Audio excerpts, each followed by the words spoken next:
ئەمریکا لە ڕاگەیەندراوێکدا دەڵێ سەپاندنەوەی دەسەڵاتی فیدراڵی بەسەر ناوچە ناکۆکی لەسەرەکان نابێتە هۆی گۆڕینی ناسنامەیە و ناوچانە، بەڵکو هەر بە ناوچەی ناکۆکی لەسەر دەمێننەوە تا ئەو کاتەی چارەنووسیان لەسەر بنەمای دەستوری عێراق یەکلایی دەکرێتەوە.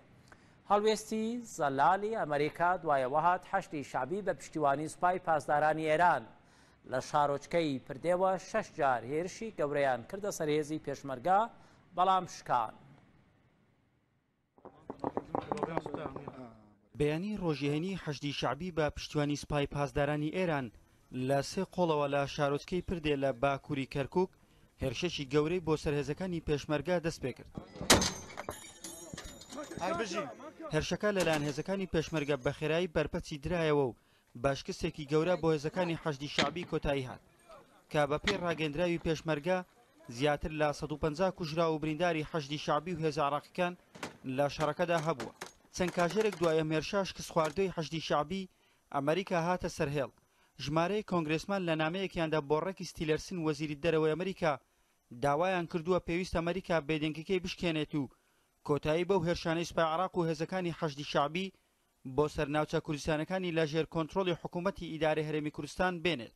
ئەو ئەندامانەی کۆنگرس لە نامەکەیاندا داوایان لە تیلەرسن کردووە ڕێگە نەدات ئەو چەکانی ئەمریکا بۆ شەڕی دژ بە داعش بە هێزە عێراقیەکان دراوە لە دژی پێشمەرگە و کورد بەکاربهێنرێت.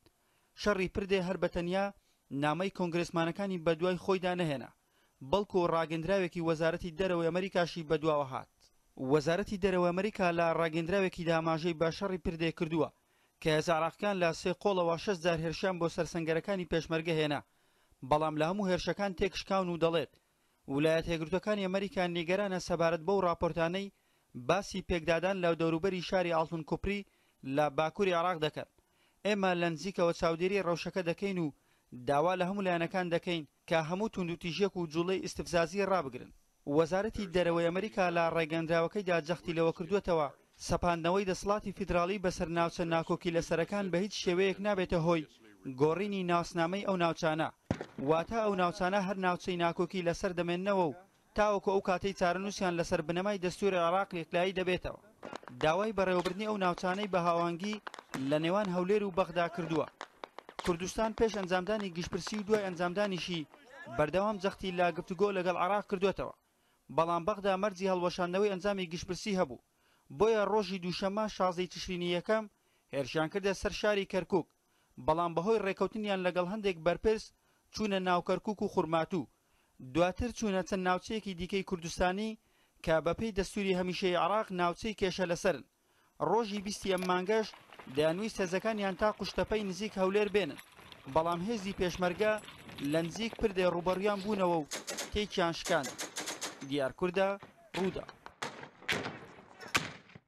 حەیدەر عەبادی سەرۆکوەزیرانی عێراق بەر لە بەڕێکەوتنی بۆ سعودیە کۆنفرانسێکی ڕۆژنەمەوانی باست ڕاگەیان پرۆژەیەکیان هەیە بۆ هاوڵاتیانی عێراق بۆ ئەوەی لەو پرۆژەیەدا خۆشگوزەرانی ئەولەویەت بێت هاوکات ڕێگەشتنادەن بە تیرۆر لە عێراق و ناوچەکەدا سەرهەڵ بداتەوە. نحن ننطلق في هذا المشروع العراقي. ئێمە دەستمان بەو پرۆژە عێراقیە کردووە کە لەسەر بنەمای پرۆژەیەکی پێشەنجی عێراقی بنیادنراوە کە ئەزمونێکی سەخت و سەرکەوتوو بووە لە لەنێوبردننی تیرۆردا کە هەڕەشەی لە بوونمان لە عێراق کردووە، هەروە هەڕەشە بووە بۆ سەربوونی ناوچەکە. سەرکەوتنی گەورەمان بەدەستێناوە لەگەڵ تەحەدای دابەشبوون کە ڕوبەڕووی عێراق بووە کە گەورەترین تەحەدا بوو لە مێژووی عێراقدا، بەڵام عێراقیەکان بەسەریاندا سەرکەوتن، بە تەنیا تایفەیەک نەتەوەیەک سەر نەکەوتووە. لەو بارەوە ڕوبەڕووبوونەوەیەکی دروستیش ڕووی نەداوە. تێڕوانین و ئیرادەیەکی عێراقی هەبوو لە پێناو سەقامگیری و دابینکردنی خزمەتگوزاری بۆ هاوڵاتیان و ڕاوەدوونانی دزەکان.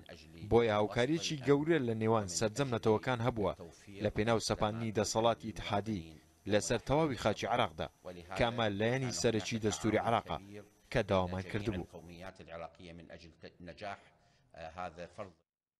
ناوبڕێک وەرەگرم